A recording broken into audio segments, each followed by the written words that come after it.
All right, everybody, 7:30. We're gonna get started.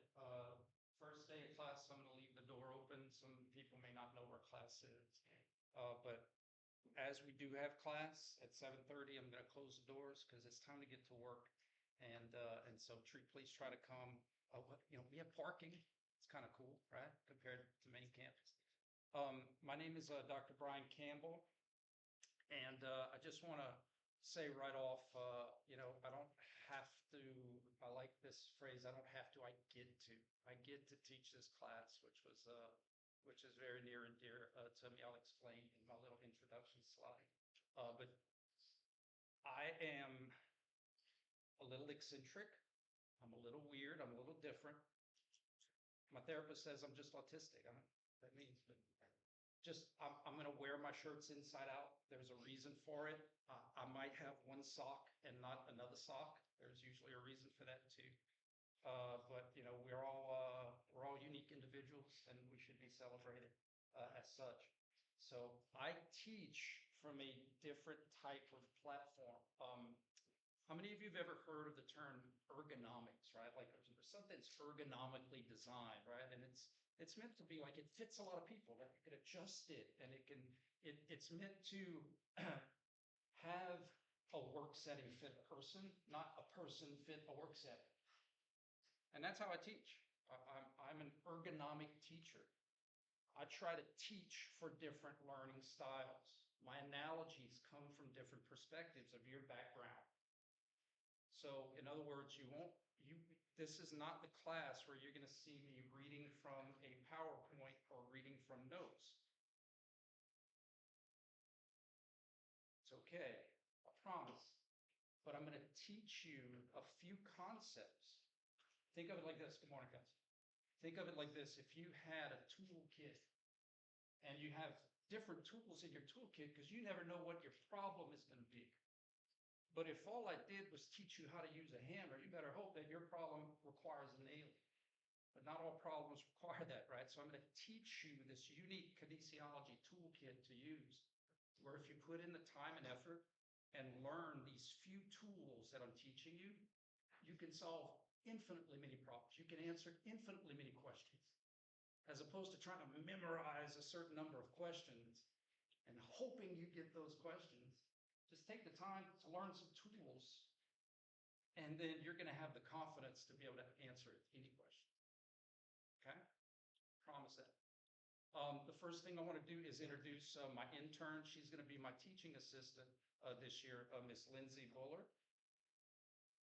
Lindsay, if you don't mind telling everybody just kind of a little bit about yourself before we get going. Where you from? What you want to do? So I'm from Fort Berry, and I plan to be a physical therapist. And I took this class last semester, and I really, really liked it. I really enjoyed it. And I thought that maybe I could help y'all learn the ways of Campbell. Study.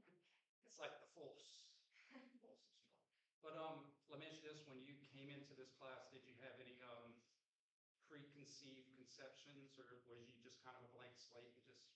I tried to be a blank slate, but a lot of people told me, oh, Dr. Campbell's class, he's hard, he's tough, watch out for him. And I got to this class, and I sat right in the front row, and I was like, this class is awesome. Like, I love this class. It's fun to be here. He keeps things interesting. I like to come to class instead of watching the videos online.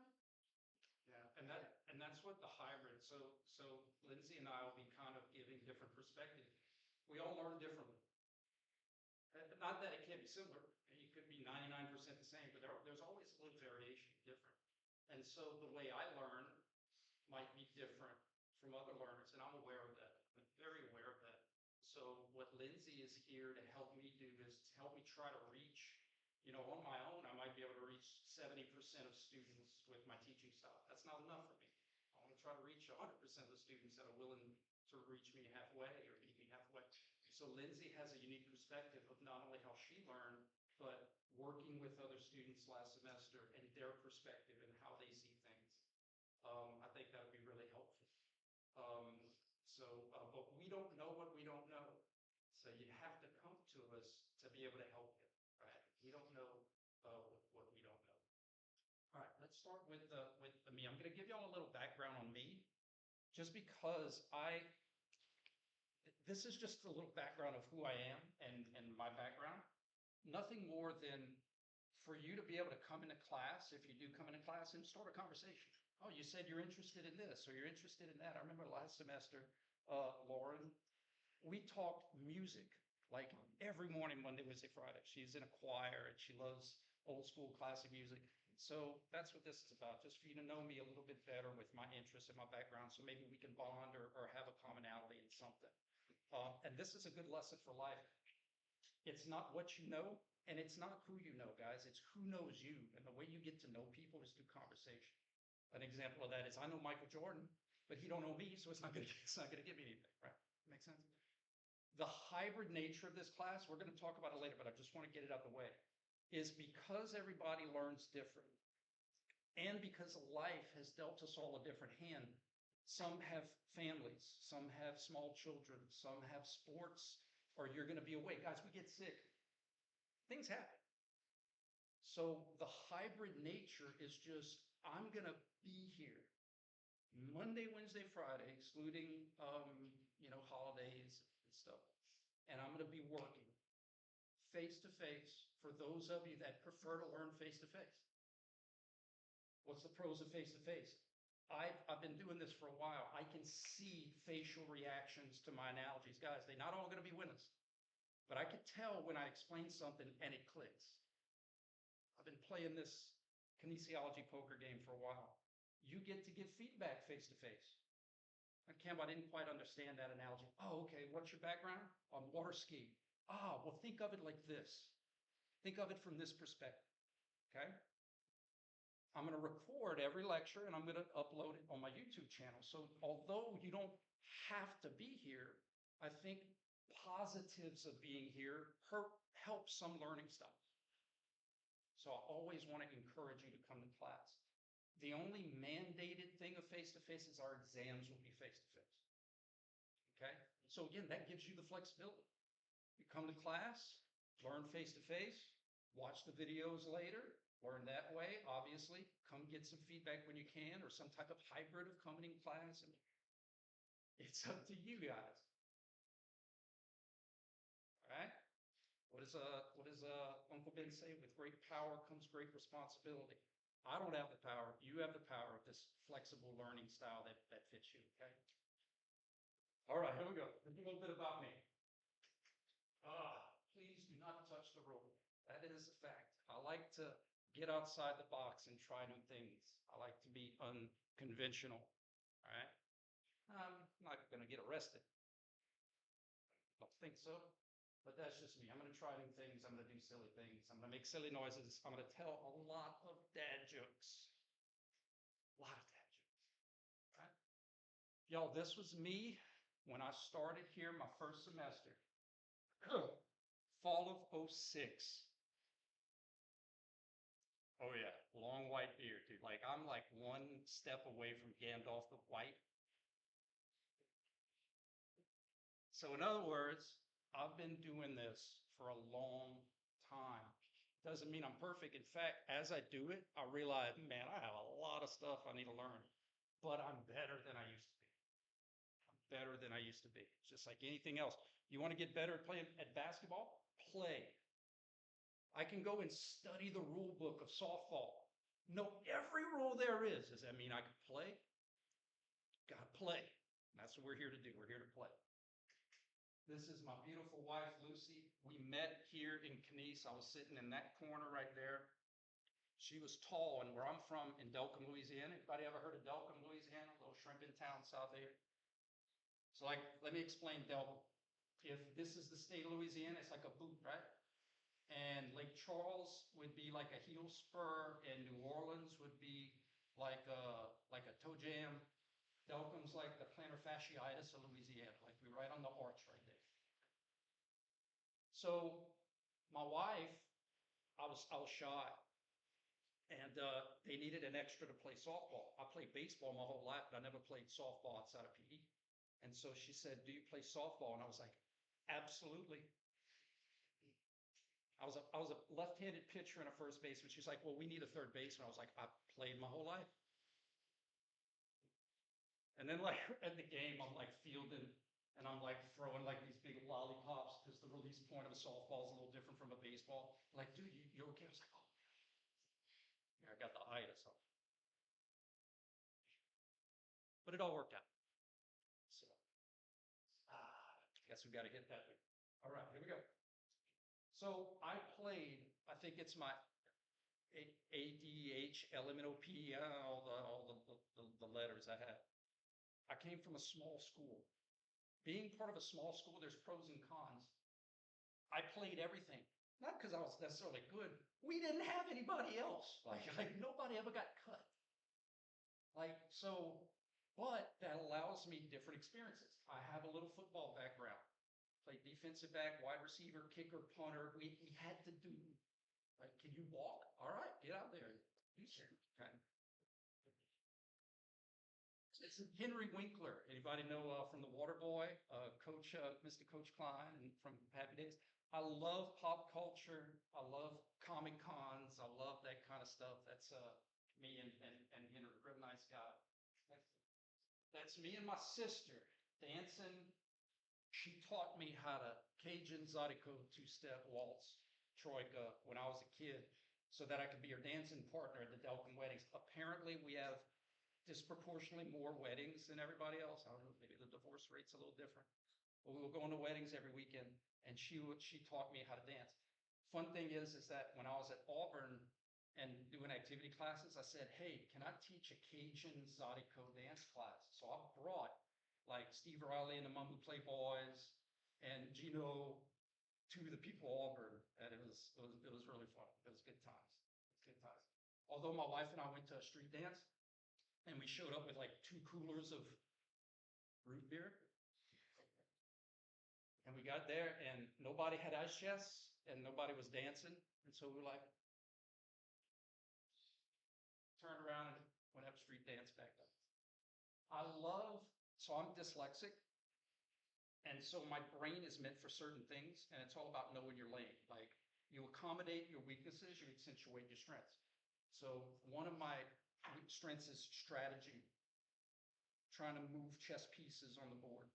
And so Disney is one of my favorite kind of strategy chess pieces. I'm usually taking families with kids that have special needs, autism, sensory processing, or I'll go with military veterans with PTSD. So I love Disney. You may love Disney. Come talk to me about Disney. Or you may want to go to Disney. Come talk to me about Disney. I'm a strategist today. All right. I am an MC, master of ceremonies, auctioneer. I do a lot of different things. I'm not great at one thing. I'm just decent at a bunch of things. And so when I got back home after I graduated from Auburn, I went back to my high school coach and he said, I said, Coach, if you need anything, let me know. How many times you say that? You don't think they're going to have something, right? You're just being nice. And they're like, oh, well, we need a public address announcer for the football games. I'm like, all right. Ladies and gentlemen, welcome to the, just do the little announcer voice. I do impressions. Kermit D. Frog here, like, just do silly thing. And so after the first game, they were like, "May Brian, may you talk so good, man. How you do?" And the reason I had to wean my accent, even though it comes out a lot, is because when I was at Southern Mississippi as an athletic trainer, do you have any volleyball players here? And The Waterboy just come out, the movie. So imagine trying to communicate to a coach who's from Illinois, player from California, their parents who are from California, and you're like, all right, man, this is what we're gonna do right there, man. We're gonna put a little ice on that. They're like, no, bro, I'm good. I'm like, but the bone's sticking out. I'm good. So you kind of learn how to wean the accent, bring it back when you're back home. Anybody ever heard of Conway Twitty? This was 2 months before he died. So ever since I was a kid, I love collecting autographs and meeting people. And so that's one of my hobbies, going to memorabilia shows or just stalking athletes when I was a kid. Going to Houston and just my mom and dad, probably child protection laws were violated, but they just dropped me off at the team hotel and was like, see you this evening. This is before cell phones. I was like, I'll find you. It's Houston. How hard can it be? And I just stalk players all day. So that's one of my hobbies growing up. There's me and Elvis Stitch. Right? Me and Stan Lee. This was about 3 months before he died in New Orleans. I wanted him to do, the Spider-Man move. It's kind of like a UL. And, but he was like, sorry, my arthritis. And I was like, bro, Stan Lee, I'm so sorry for even asking Stan Lee. But he was really nice. Dwight Gooden, anybody ever heard Doc Gooden, baseball fans? He was a pitcher for the Mets. That was me stalking him. Let's see what else we got. That's me calling a St. Jude's auction a few years ago. That was me at Southern Mississippi. So I was an athletic trainer by trade. Anybody know what athletic training is? Anybody want to be an athletic trainer? So that's what I was, and I used athletic training to pay for my graduate school. I got my master's at Southern Mississippi. Come on in, water's ready. Lisa, I get to Southern Mississippi, and I'm going out to the softball team for the first time as their athletic trainer. And all of a sudden, I hear this girl talking loud and with a very unique, recognizable accent. So, where you from? She's like, Louisiana. I was like, what part? She's like, South Louisiana. I was like, what town you from? She's like, Kaplan. I was like, bro, we related. She's a physical therapist now. Me and Chuck Norris. How cool is that? I was like, thank you for holding up this sign, Chuck Norris. Y'all, my dad, on the left, he's almost 80 years old. He was the best man in my wedding. Really good dude, retired educator. He taught me a lot of things about patience and about accountability. Again, I'm not a mean person, but I will hold you accountable. I will hold you accountable. Okay. So I love my pops. All right, next up, what we got? You doing Remy? There's Miss Carol Trosclair, David Trosclair, scholarship fund, raising money for you guys. This was my dissertation at Auburn. I can't spell it, but it sounds cool. All right, what we got? Y'all, that was me when I was your age. Found a UL yearbook and took a picture of it. So that was when I was taking this class right here. So what I mean by that is I was one of you. Like, I literally came to undergraduate here, majored in KNES, took anatomical kinesiology, and I sat right there. So I have a familiarity with you, what you're learning, what you're going through. All right, you are part of my tree. All right, me, my oldest, that's the mobile game addict right there. And, all right, next up. All right, guys, I talk about the lineage a lot. In sports, you hear of a coaching tree, right? Do you have a coach and coaching trees? This is my coaching tree. You are my coaching tree. I'm going to teach you things, or not things. It's all, nobody discovered math. It was already there. You just had to kind of figure it out, right? So I'm going to teach you ways to look at things. I'm going to teach you ways to see illusions of human movement. I'm going to teach you a very unique tool set. I'm going to teach you a very unique toolkit that you are going to then go out and use. But you're going to teach other people. It just happens way too often. You're going to go to grad school and be teaching your peers some of this harder stuff with these techniques you use. That's part of my tree. You're part of my educational family. Okay? So this was my academic mother, Dr. Wendy Weimer. She was my mentor. She was my major professor. She is the godmother of my oldest. And she's very special to me. And so that's part of my academic tree from Auburn. And then basketball, love playing basketball. You guys do that? Right. So we're going to talk about like what makes certain movement patterns, certain things. A lot of times, guys, our eyes, well, not a lot of times it is, our eyes can only process so many frames per second. That's it. Like we don't, unless you're Spider-Man. And that's why magician sleight of hand always has the advantage, because our eyes fill in the gaps on a lot of things. And so, in other words, you're watching a baseball game and you see the ball, you see the ball, you see the ball, you see the ball, and then all of a sudden, when the pitcher does this, it's a blur. And we fill in the gaps, right? So what we'll do is we'll use slow motion or we'll use still high resolution photos to really kind of look in to see what's happening when our eyes are like, I don't know. Because we cannot trust our eyes. Our eyes mess with us a lot. Right? All right, y'all, I want to talk about Dr. George real quick. Dr. George, he died Friday, and Dr. George was the professor of this class since the 1970s. When Dr. George retired, he was my professor. He, growing up, I didn't know I had dyslexia. I knew learning was tough for me, but I didn't learn until my sons got diagnosed. I didn't finish in the top 10 of my class in Delco. Like, think about that for a second. Like, Delco's a small school, right? Like, you should almost finish in the top 10 by default. Like there's like 11 people. College, I didn't even think I was going to go to college. But my mom and dad were both educators, and they're like, you're going to go to college.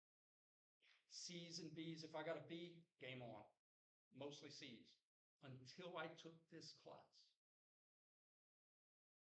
This dude right here, the way he taught, the way he used stories, the way he used analogies, it wasn't just reading page after page after page, and then after 30 minutes saying, what did I just read? It was explaining things and showing things and using silly props that I'm going to use to demonstrate certain things. And then after that class, it was my first day. I was like, game on. This is what I was meant to do. This is what I was meant to see. All right, so Dr. George this semester is for you. He's in the U.S. Gymnastics Hall of Fame. Brilliant, brilliant guy.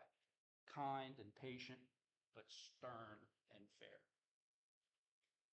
So that's part of your treat. Tell you about this dude. So all of these people had an influence on me. I'm hopefully going to have an influence on you. Therefore, they had an influence on you. You see how that works? Dr. Madsen. Dr. Madsen was the mechanical engineer at Auburn that I had classes with. Anybody ever heard of Lord of the Rings? This dude, his motion capture is what made that movie possible. He has an Academy Award for technical achievement. Gollum and all that, that was this dude. Brilliant guy. Rode a bicycle to school with a basket on the front of the bicycle. Badass. Glasses, about 6'3". Hey, Brian, how you doing today? Yes, sir, yes, sir, Dr. Madsen, right? Just like this holiness about him. Until I learned that he's an absolute savage. Brian, I heard you used to play a little basketball back in the day. Well, Dr. Madsen's small school, Well, me and my friends, we play basketball every lunch. Would you like to come out and try to play a little ball with us? Like, oh my God, dude. All right, Dr. Madsen, I'll come. I was 26, 27 at the time. I brought the mean age down by like 20 years. Like they were all old dudes. I was like, this is going to be unfair. Madsen, first play, gets the ball, posts me up, elbows me to my throat, drop step, lays it up. He runs by and says, good try, Brian. Y'all too young to remember Sanford and Son? Felt like Fred Sanford having a heart attack. What just happened? Never judge a book by its cover. Never judge a book by its cover. Great, great guy. That was my dad back when he was at Henry High School, which closed down. Fun story. Dad he was a state champion, triple jump, and has the school record in the 100. But one of my favorite stories is we were playing in a in a tournament in Kaplan. I was a senior, and this guy stopped me and said, "Are you the Campbell boy?" I was like, "Yes, sir, I am." He said, "Are you Pat Campbell's son?" I said, "Yes, sir, I am." He said, "You run track?" I was like, "Yes, sir, I do." My ego was starting to inflate, right? He's like, "You run the 100?" I said, "Yes, sir, I do." Swear to God, he looked me up and down. He said, "Son, you'll never be as fast as your daddy." And I was like, that was cool. There's young Brian. Now look at that shoulder. Look at that shoulder rotation. It looks like it's out of socket, huh? Right? When we see someone like Shaquille O'Neal, we see a big, tall person and we say that must be a basketball player, or at least have a mechanical advantage of basketball. When we see Simone Biles, and Simone Biles is 4 foot, built like a brick house, she wouldn't have the advantage of basketball. She would have the advantage of gymnastics, right? Being powerful and small to be able to do a lot of flips. Some of our sports, some of our movements, we can't see the mechanical advantages. That, to pitchers, being able to cock back your catapult in an abnormal window of range of motion, to them, that's like being 7 foot tall. Having the advantage of basketball. So that's why you could throw 97 and be this tall, this tall, this tall, this tall, this tall, this tall, this wide, because it's about a certain advantage that our eyes can't see because it's happening so fast, right? It's going to be some of the fun stuff we talk about. Look at that. And this is kind of an illusion. The forearm, I lost my range of motion a long time ago. So the forearm is parallel with the ground, right? Parallel with the ground. But his body is leaning forward. So it's not like he's here and then his catapult goes.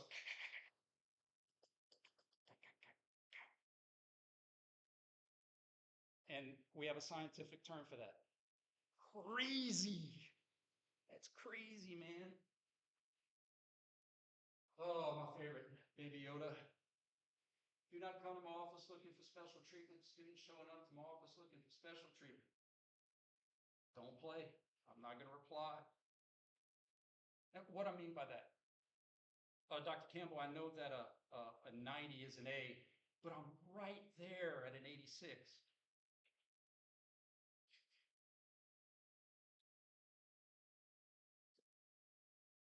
All right?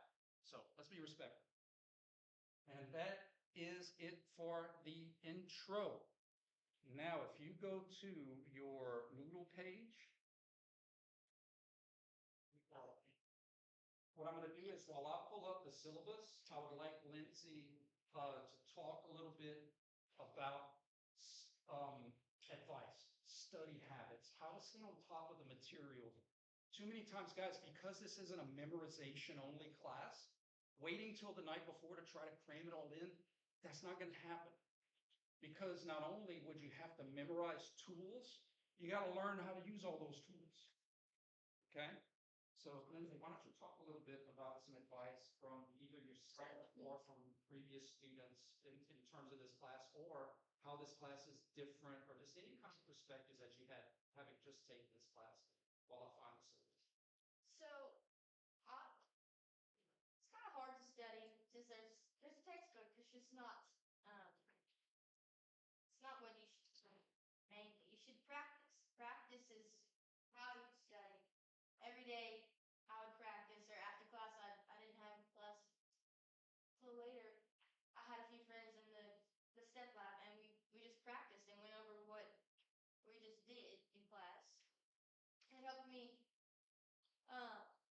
realize the different motions, because like there's a door that swings on a hinge, and then there's the building that swings around the door. How did you say that? Yeah, and I respect it. If we had in biomechanics, which is what we're learning, human motion, it's a form of engineering. It is. It's human engineering. Engineers have it easy. This is from Dr. Madley. Engineers have it easy because that door will always move about that wall. The small piece always moves about the big piece. So what Lindsay, and I'm glad you brought that up because I didn't think about it, and I think it's very important.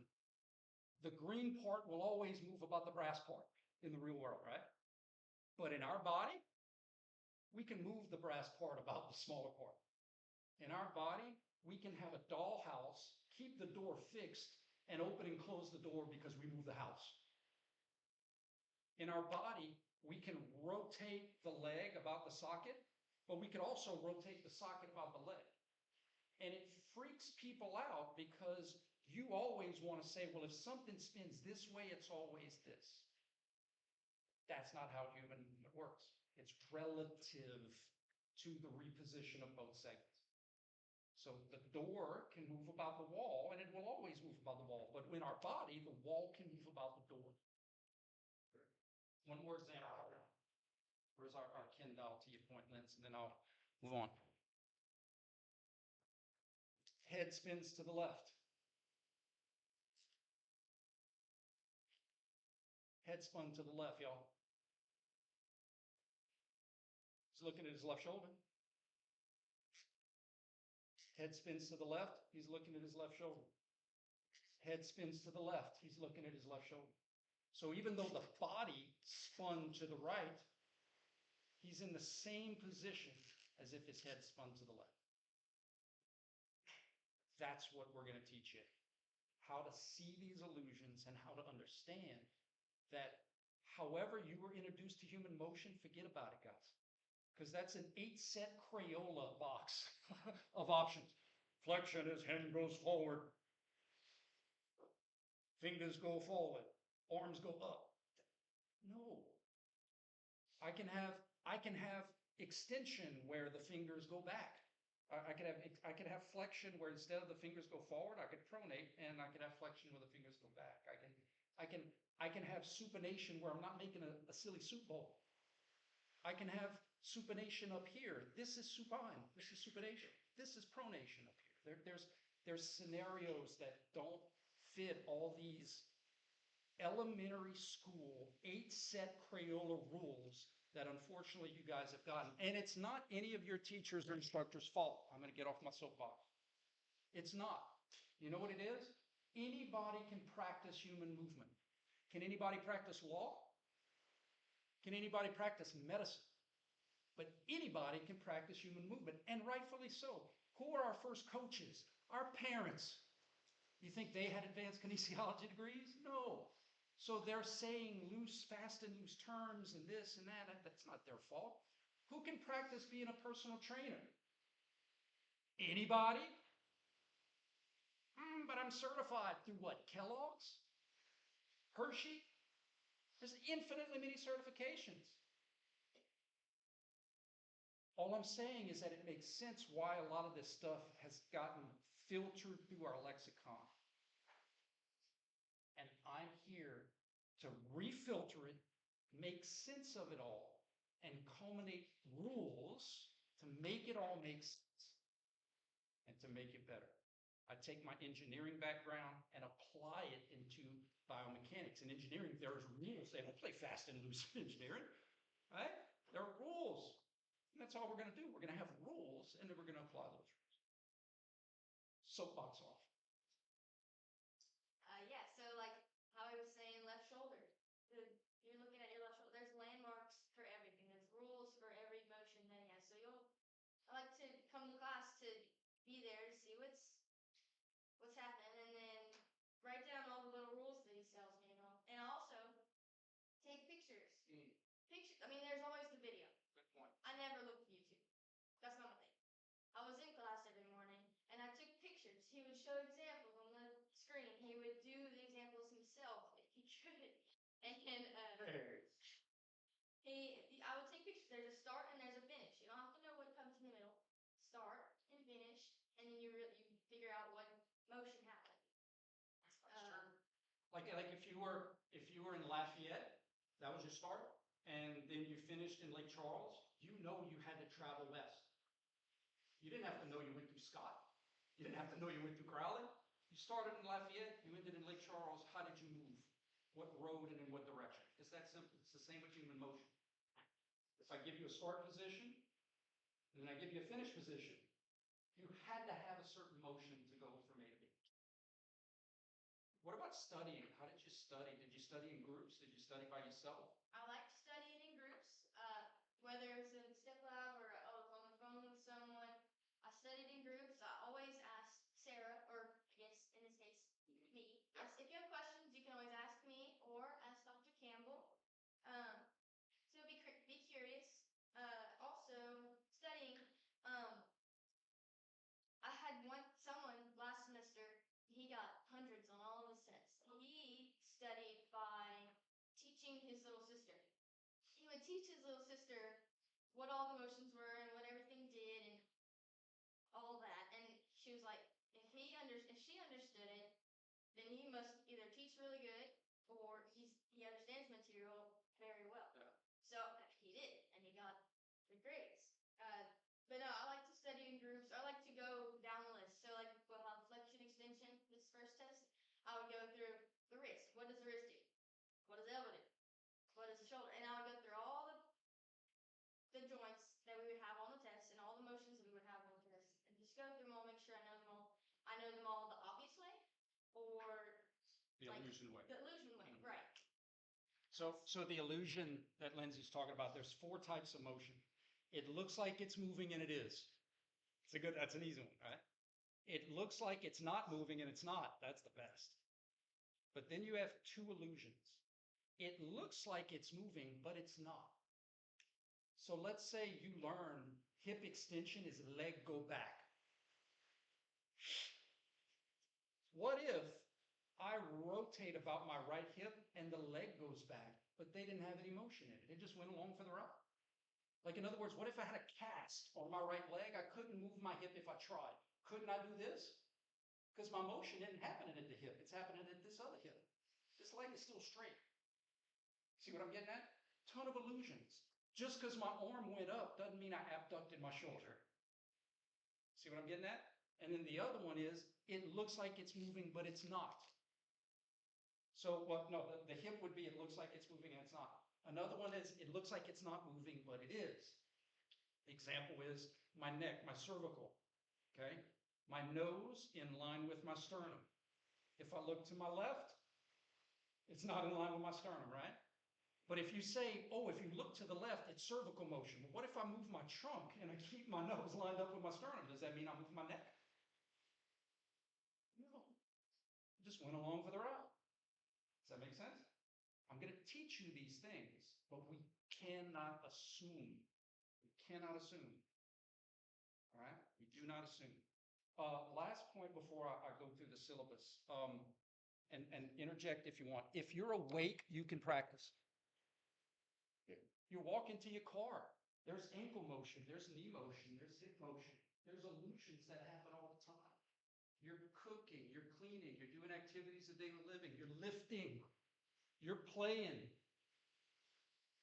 You can practice.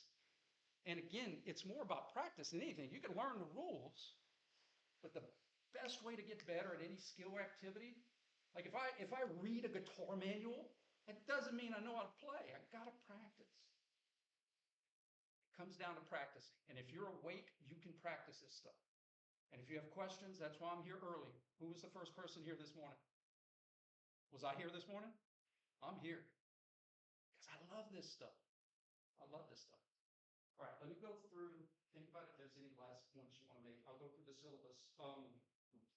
Guys, standard stuff, here are my office hours. Tuesdays and Thursdays are virtual. You have my cell number. That is meant if you're late for an exam, emergencies, if you have a question. I am here for you. This is why I have this job. I'm not here for a research agenda. Don't care. I care about teaching and having you guys reflect my family tree of biomechanics. That's what I'm here for. So think about it. If you have a question, let's say you're studying on your own time, I want to get that question answered so that you could progress. I don't want you to have to wait a weekend. If you're studying, if you're putting in the time and you're putting in the work and you have a question, ask. Text me first, or I'm going to think you're trying to update my car insurance or, those spam calls. But let's get your question answered so that you can keep rolling, okay? So standard face-to-face office hours with virtual.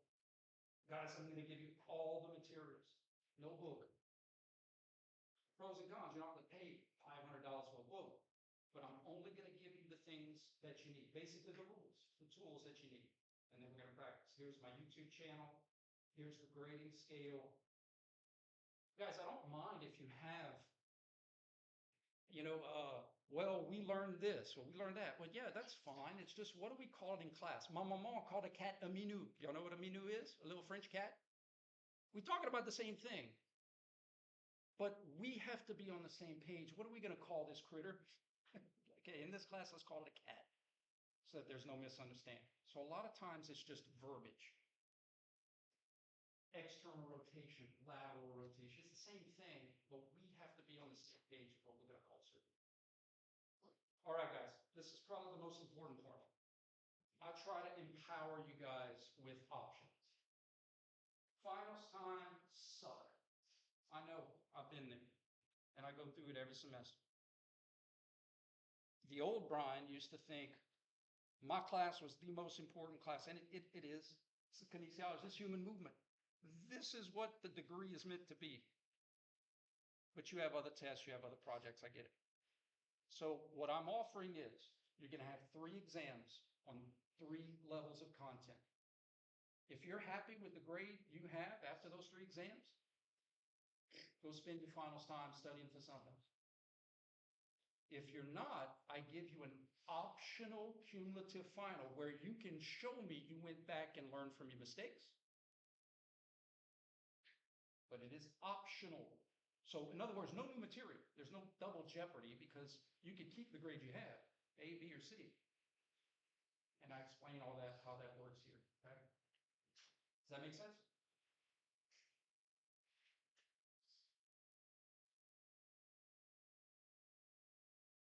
At 7:30, guys, that door is going to close because I have work to do.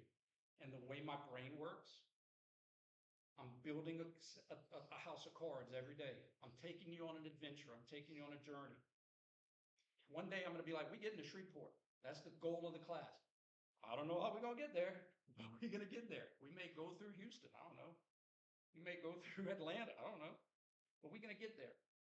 So my point is that when people come in late, I have to restart my map quest. I have to restart, and it really messes with my progress. All right, so just please respect that. And listen, this is what's great about the hybrid nature. If you're running late, no big deal. Just watch the video and I'll post it. You're still gonna get the information.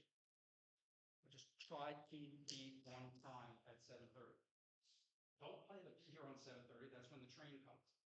Try to plan on being here early.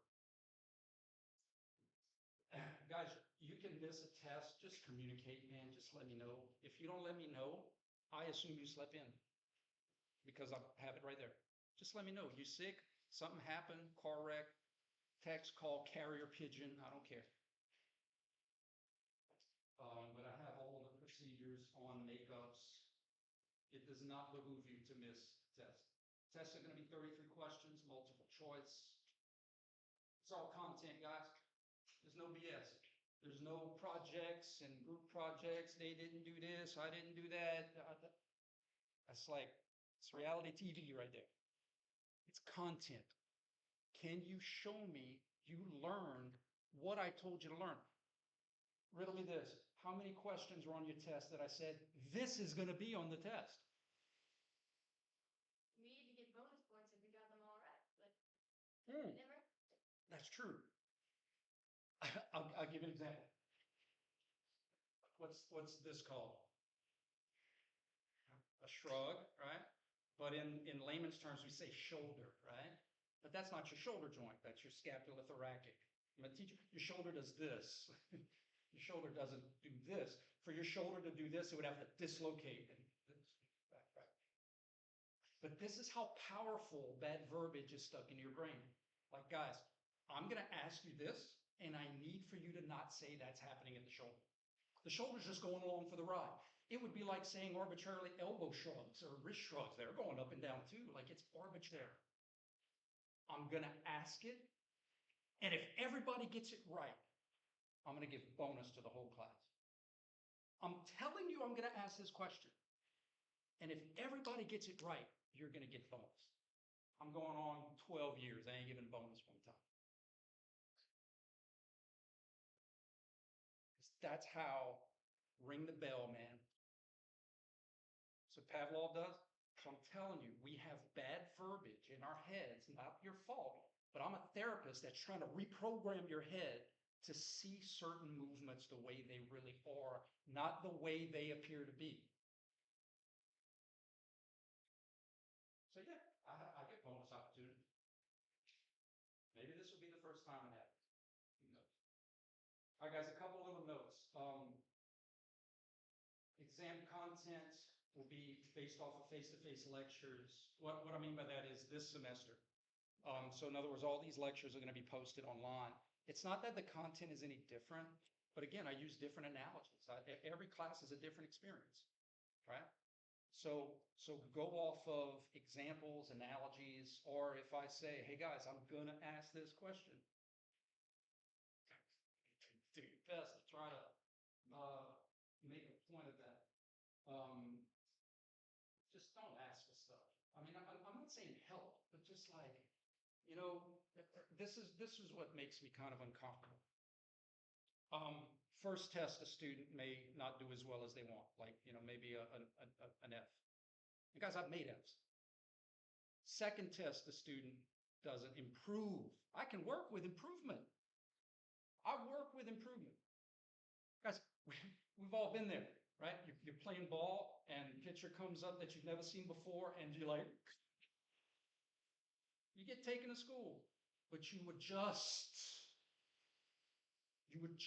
and you're like, all right, now I'm ready for that silly 45-mile-an-hour knuckleball. Wait on it. You adjust. I can work with adjustments.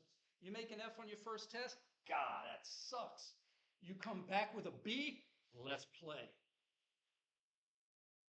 But if you pop an F on your first test, and you're talking a big game about, oh yeah, I know what I'm gonna make, and you pop the same grade on the second test, and you pop the same grade on the third test, do you smell what the rock is cooking? Huh? If you smell, no wrestling fan.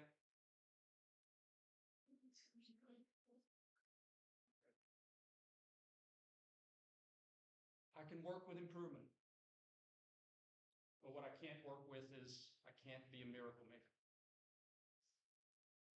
Help me help you. Does that make sense?